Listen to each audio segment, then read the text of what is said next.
പ്രവാചകന്മാരുടെ രണ്ടാം പുസ്തകം, നോവൽ. രചന ബെന്യാമിൻ. ശബ്ദം നൽകുന്നത് Pallippuram Jayakumar. Production copyright story tell 2020, A DC books production.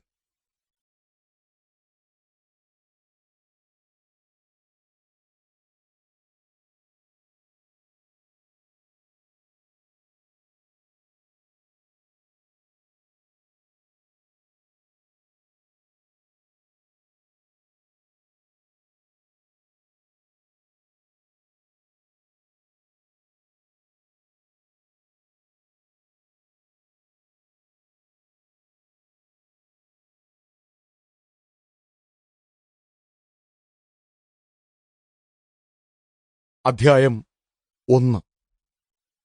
സായാഹ്നം. വല്ലാത്തൊരു പകൽ തന്നെയായിരുന്നു അത്. ഉച്ച കറുത്തപ്പോൾ ഹൈബ്രോനിലെ അത്തിത്തണലുകൾ ഉഷ്ണം പൊഴിച്ചു. ഗിലയാദിലെ പച്ചത്തരിപ്പുകൾക്ക് മീതെ തീ കിളർന്നു പൊന്തി.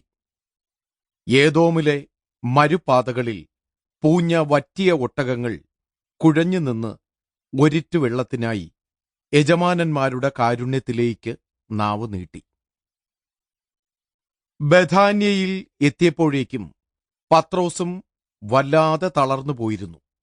അവൻ ഒരു ഒലിവ് തണലിലേക്ക് കൈവിരിച്ച് നീണ്ടു നിവർന്ന് കിടന്നതേ ഓർമ്മയുള്ളൂ. അപ്പോഴേക്കും മയക്കം അതിന്റെ തണുത്ത മടക്കുകളിലേക്ക് അവനെ വലിച്ചിഴച്ചുകൊണ്ടുപോയി. പിന്നെ കണ്ണു തുറക്കുമ്പോൾ വടുവൃക്ഷങ്ങളുടെ ഉയരത്തിൽ രാത്രി കൂടാരമടിച്ചിരുന്നു. അവൻ എഴുന്നേറ്റ് മൂരി നിവർത്തി. ഒരു 3 നാഴിക കൂടി വലിഞ്ഞു നടന്നാൽ യെരുശലേമിൽ എത്താവുന്നതേ ഉള്ളൂ. എന്നാലും വയ്യ, അത്രയ്ക്കും വയ്യാതായിരിക്കുന്നു. അന്തിയുറങ്ങാൻ ഇവിടെ എവിടെയെങ്കിലും ഒരിടം കണ്ടെത്തണം. വഴിയരികിൽ കാണുന്ന കുടിലുകൾ ശ്രദ്ധിച്ചു. പുല്ലുമേഞ്ഞ കർഷക ഭവനങ്ങൾ, 10-12 പേരെ കുത്തി നിറയ്ക്കാൻ 1-2 ഇടുങ്ങിയ മുറികൾ മാത്രമുള്ളവ. അവർക്കിടയിലേക്ക് തന്നെ കൂടി തിരികാൻ ചോദിക്കുന്നത് കഷ്ടമാകും.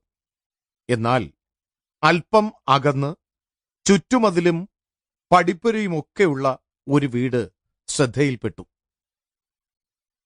മനസ്സുള്ളവരെങ്കിൽ ഈ രാത്രി തങ്ങാൻ ഇത്തിരിയിടം അവിടെ ലഭിച്ചേക്കുമെന്ന പ്രതീക്ഷയോടെ പത്രോസ് അങ്ങോട്ട് നടന്നു.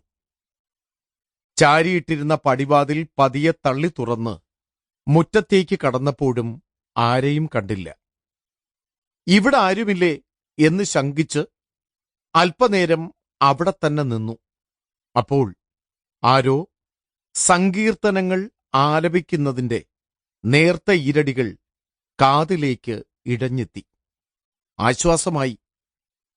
ഒരു ദേവാലയത്തിന്റെ വാതിലിനെ അനുസ്മരിപ്പിക്കാവുന്ന അത്ര വിസ്താരവും പിത്തളമൊട്ടുകളുടെ അലങ്കാരങ്ങളുമുള്ള ആ മുൻവാതിലിൽ ആശങ്കയോടെ പത്രോസ് തട്ടിവിളിച്ചു. അകത്തെ പാട്ട് നിലച്ചു. ആരോ നടന്നു വരുന്നതിന്റെ ശബ്ദം കേൾക്കാറായി. വാതിൽ പഴമ ഞെരുങ്ങി തുറന്നു. അതൊരു പുരോഹിതനായിരുന്നു. ലേവി ഗോത്രത്തിന്റെ അഴകും പ്രൗഢിയും വിളിച്ചറിയിക്കുന്ന ഒരൊത്ത പുരുഷൻ. പുഞ്ചിരിക്കുന്ന കണ്ണുകൾ, വളർച്ച പൂർത്തിയാക്കാത്ത ഊശാൻ താടി. അദ്ദേഹം നന്നേ ചെറുപ്പമായി തോന്നിച്ചു. ഒരു പക്ഷേ സിനഗോഗിൽ സ്ഥാനമേറ്റിട്ട് 2-3 വർഷത്തിലേറെ ആയി കാണാൻ ഇടയില്ല. പത്രോസ് തല കുനിച്ചു വണങ്ങി.